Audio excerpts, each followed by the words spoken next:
I went to my wife's office with lunch. They told me she quit 6 months ago. Before we dive into this absolutely devastating story that will make you question whether you really know where your spouse goes every single morning when they kiss you goodbye and say, "See you tonight," make sure you hit that subscribe button and give this video a thumbs up right now. This is the kind of story that every married person needs to hear because it shows how a simple act of love, bringing your spouse lunch at work, can reveal deceptions so elaborate and shocking that they will destroy everything you thought you knew about your marriage. Trust me, what I discovered when I walked into my wife's office building with her favorite meal was so unexpected that it unraveled 6 months of lies in a single moment. They say that the small gestures in marriage matter most: bringing coffee, sending sweet texts, or surprising your spouse at work with their favorite food. These moments of thoughtfulness are supposed to strengthen your relationship and show your partner how much you care. But what happens when your loving gesture reveals that your spouse's entire daily routine is a complete fabrication? What happens when trying to brighten your partner's day instead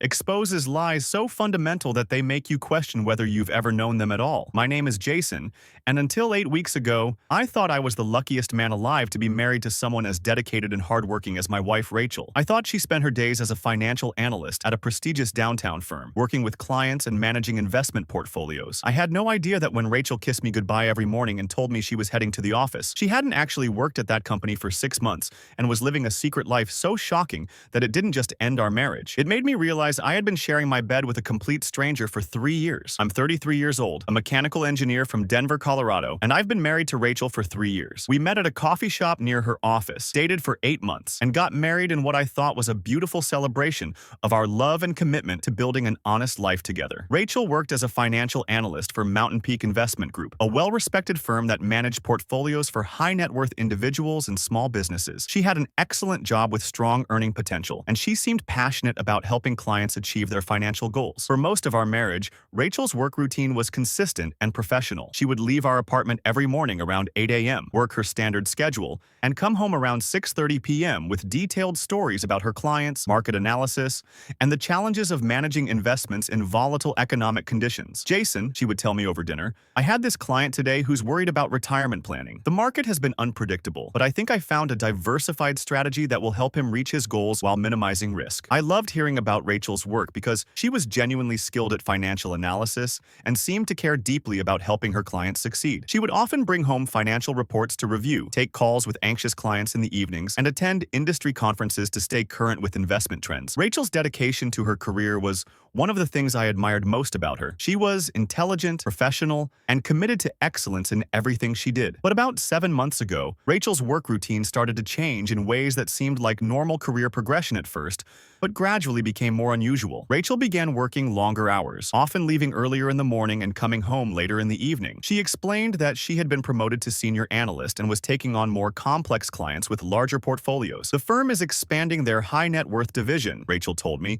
when I asked about her increased responsibilities. "I'm managing some really significant accounts now, and these clients expect a higher level of service and attention." Rachel also started traveling more frequently for work, taking trips to meet with out-of-state clients and attend specialized training programs for advanced financial planning techniques. "The investment industry is becoming more competitive," she explained when I asked about her travel schedule. "I need to stay ahead of the curve with new strategies and maintain face-to-face relationships with our most important clients." Rachel's explanations seemed reasonable given the competitive nature of financial services, and I was proud of her professional success. The first thing that made me slightly suspicious was when Rachel started being less specific about her work projects and more secretive about client details. Previously, Rachel had been excited to share stories about successful investment strategies, interesting client situations, and market insights she had developed. She would show me portfolio performance charts, explain different investment approaches, and ask for my opinion on economic trends that might affect her clients. But Rachel gradually stopped sharing specific details about her work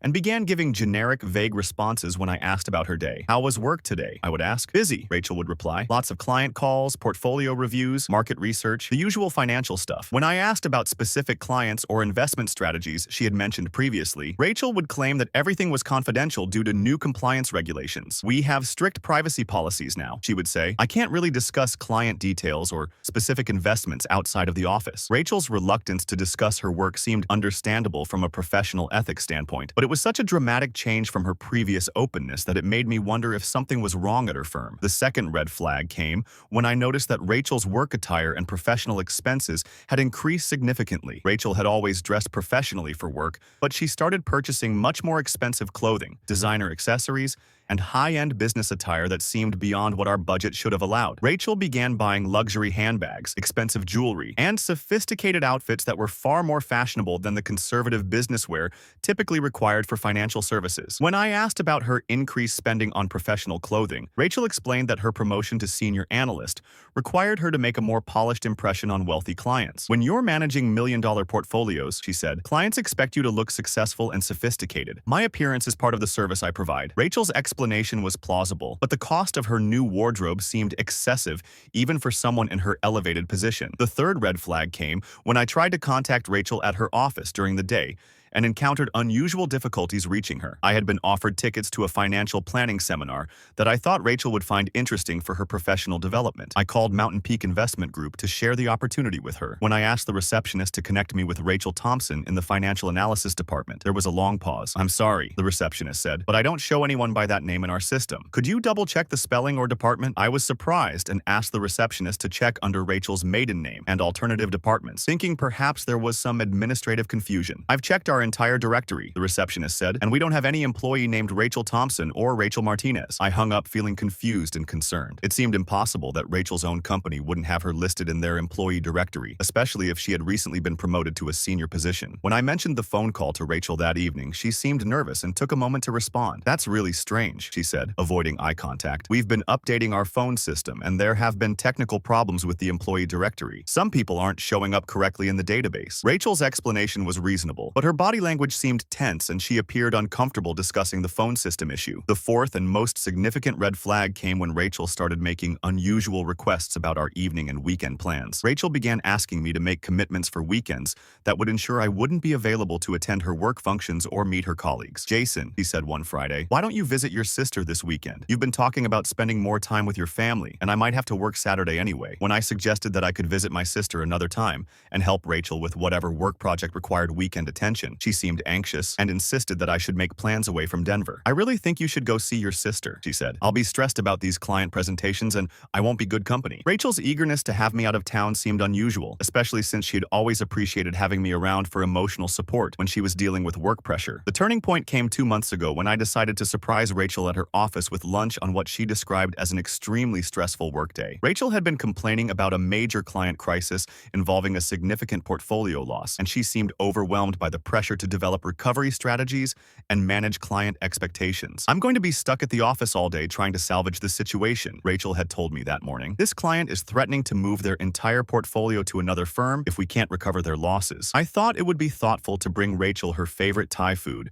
and spend a few minutes together during her lunch break to help her feel supported during such a difficult day. I arrived at Mountain Peak Investment Group around 12:30 p.m., expecting to find Rachel at her desk, analyzing market data and developing investment strategies to address her clients' concerns. I walked into the building carrying Rachel's lunch and approached the reception desk, asking to see Rachel Thompson in the financial analysis department. The receptionist looked at me with genuine confusion and carefully checked her computer system. I'm sorry, she said, but we don't have anyone named Rachel Thompson working here. Are you sure you have the right company? I felt a cold shock of realization. This was the same response I had gotten when I called several weeks earlier, and it clearly wasn't a phone system error. Rachel Thompson, I repeated.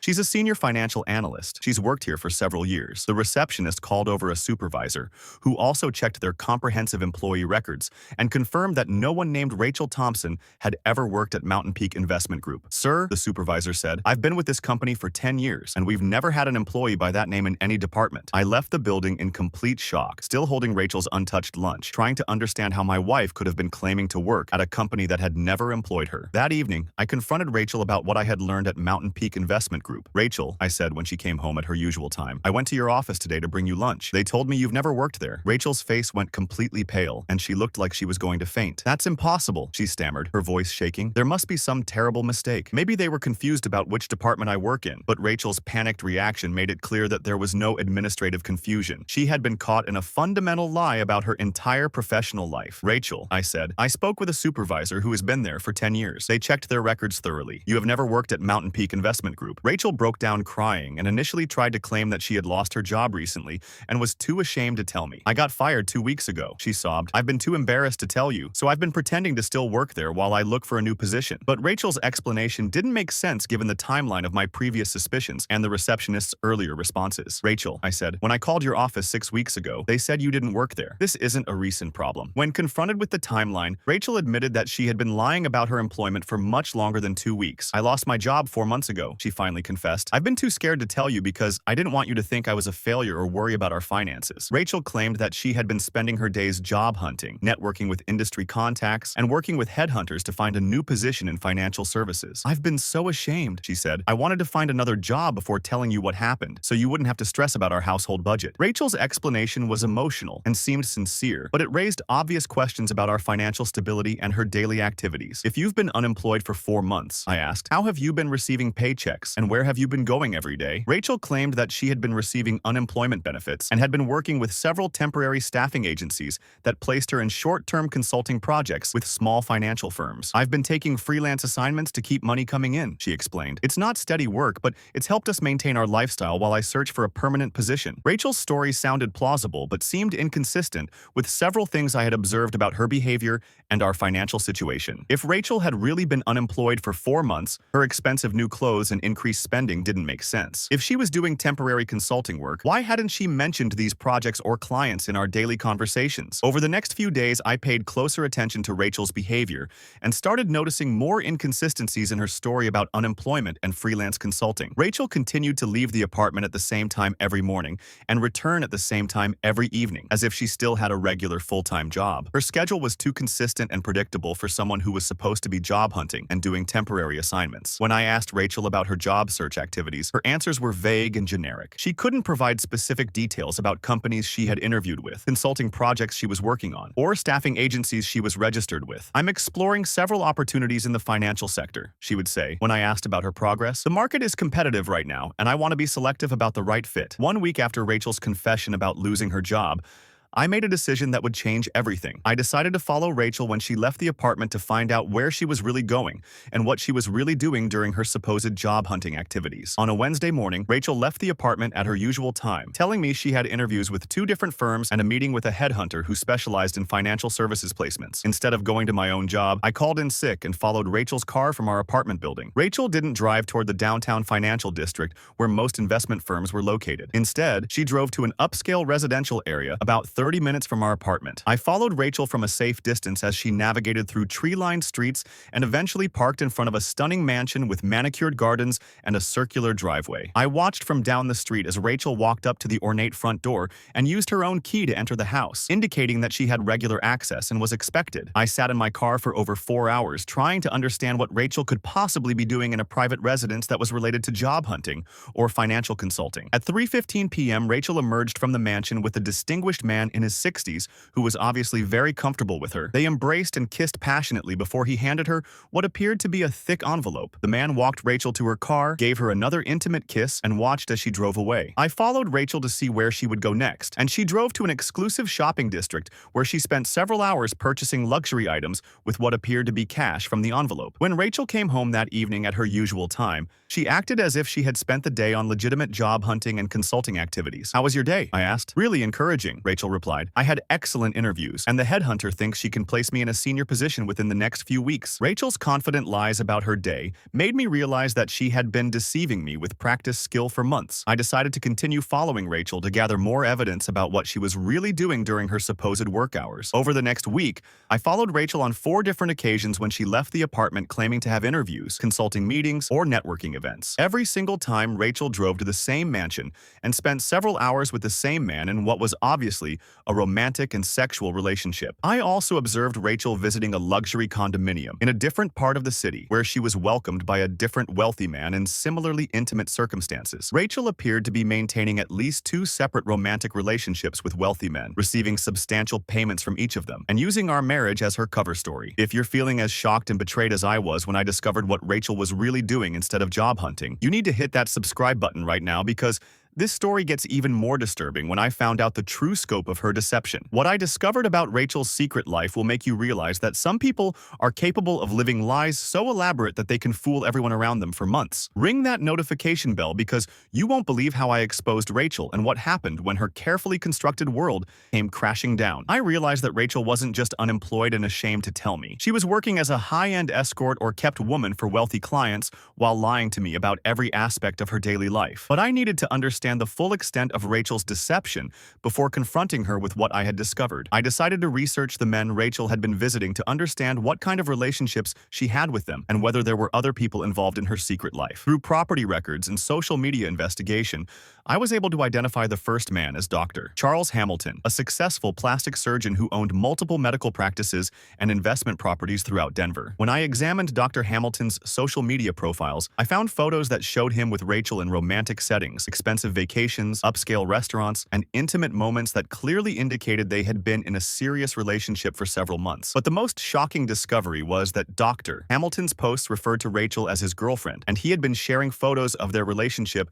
going back almost exactly 4 months, the same time period when Rachel claimed to have lost her job. Rachel had been presenting herself as single and available to Dr. Hamilton, completely hiding the fact that she was married and living with me. The photos showed Rachel wearing the expensive clothes and jewelry that I now realized Dr. Hamilton had been purchasing for her, explaining her suddenly upgraded wardrobe and lifestyle. I found similar evidence about the second man Rachel had been visiting. He was Marcus Webb, a retired tech executive who had sold his software company for millions and was known for his philanthropic activities and luxury lifestyle. Marcus's social media also featured photos with Rachel, referring to her as his special friend and showing their trips to expensive resorts and high-end events. Rachel had been maintaining simultaneous relationships with at least 2 extremely wealthy men, each of whom believed they were supporting a single woman who was grateful for their financial assistance. But the deception went far beyond simple escort work or sugar baby arrangements. When I examined our household finances more carefully, I discovered that Rachel had been lying about the source of income that had been supporting our lifestyle during her supposed unemployment. The money Rachel claimed was coming from unemployment benefits, and freelance consulting was actually payments from Dr. Hamilton and Marcus Webb, who believed they were helping their girlfriend maintain her independence and professional development. Rachel had been taking money from both men under false pretenses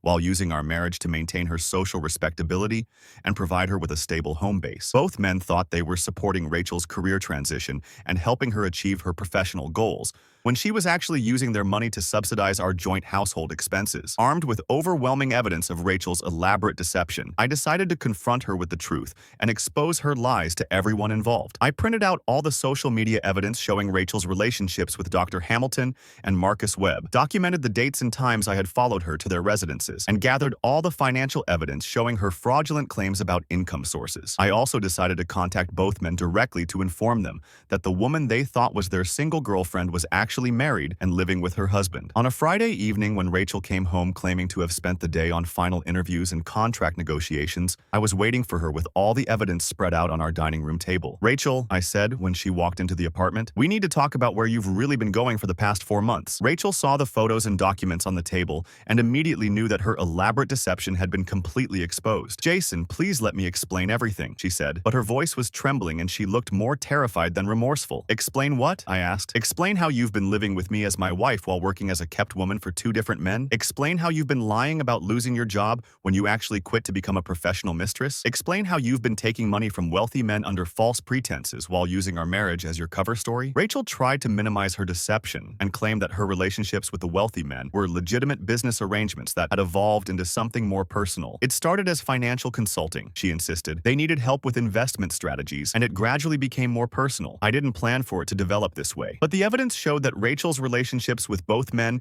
had been romantic and financial from the beginning, coinciding exactly with when she quit her real job to pursue these arrangements. "Rachel," I said, showing her the dated social media posts, "you've been their girlfriend for 4 months. You quit your job to become their kept woman while lying to me about being unemployed and job hunting." When confronted with undeniable proof of her calculated deception, Rachel finally admitted the truth about her secret life. Rachel confessed that she had been dissatisfied with our financial situation and had decided to pursue relationships with wealthy men who could provide her with the luxury lifestyle she wanted. Instead of discussing discussing our financial concerns or working together to improve our situation. Rachel had chosen to quit her job and become a kept woman for multiple wealthy men while using our marriage as her safety net. I met Charles at a networking event, she admitted. When I realized how wealthy he was and how attracted he was to me, I saw an opportunity to improve my life significantly. Rachel had deliberately cultivated her relationships with both Dr. Hamilton and Marcus Webb, quit her job once she was confident in their financial support, and then created an elaborate lie about unemployment to explain her changed circumstances to me. I thought I could manage all the relationships, she said. They believed I was single and focused on my career, and you believed I was unemployed and job hunting. I thought I could keep everyone satisfied until I decided what I wanted to do long term. Rachel's explanation revealed the calculating nature of her deception. She had been willing to deceive multiple people for months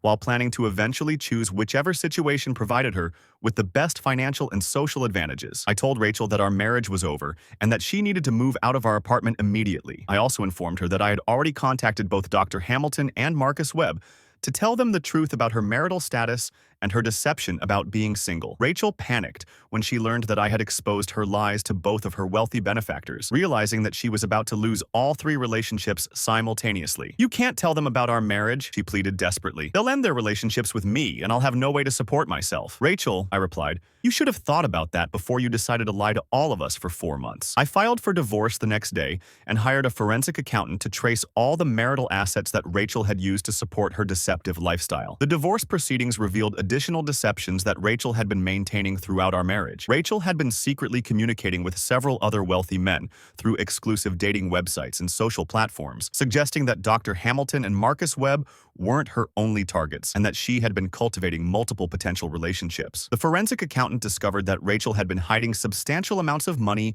and expensive gifts she had received from her wealthy partners, assets that should have been disclosed as marital property. Rachel was ordered to reimburse me for the marital assets she had used fraudulently and to pay my legal fees for the divorce proceedings. The most satisfying aspect of the entire situation was learning that both Dr. Hamilton and Marcus Webb ended their relationships with Rachel immediately when they discovered the truth about her deception. "I thought Rachel was an honest woman who was working hard to rebuild her career," Dr. Hamilton told me when I contacted him. "If I had known she was married and lying to both of us, I never would have gotten involved with her." Marcus Webb had a similar reaction, feeling used and manipulated by Rachel's lies about being single and career-focused. Both men wanted nothing to do with someone capable of such elaborate and calculated deception. Rachel ended up losing all 3 relationships, our marriage and both of her lucrative affairs, because her dishonesty destroyed the trust that any relationship requires. 2 months later, the divorce was finalized, and I was awarded the majority of our marital assets due to Rachel's financial misconduct and fraudulent behavior during our marriage. Rachel was forced to find legitimate employment and housing while dealing with the social and professional consequences of her exposed deception. More importantly, I learned crucial lessons about trust, verification, and the importance of investigating suspicious behavior rather than accepting explanations that seem reasonable on the surface. Rachel's lies about her employment were so sophisticated and well-maintained that they provided perfect cover for her escort work and financial manipulation. But her unwillingness to provide specific details about her work, combined with the other inconsistencies in her behavior, should have prompted me to investigate sooner. The experience taught me that people are capable of much more sustained and elaborate deception than I had previously believed possible. Rachel maintained her complex lies for 4 months, deceiving Dr. Hamilton, Marcus Webb, and me simultaneously while appearing to be a loving, committed wife and a single, career-focused woman. But the experience also taught me that I have good instincts and the courage to seek the truth when something feels fundamentally wrong. Walking into Rachel's supposed office that day with lunch was embarrassing and uncomfortable, but it was the only way to discover the reality of what she was doing with her life. I'm now in a relationship with someone who values honesty and transparency, and I've learned to recognize the warning signs of deceptive behavior that I missed with Rachel. Sometimes people ask me if I regret not trying to save my marriage or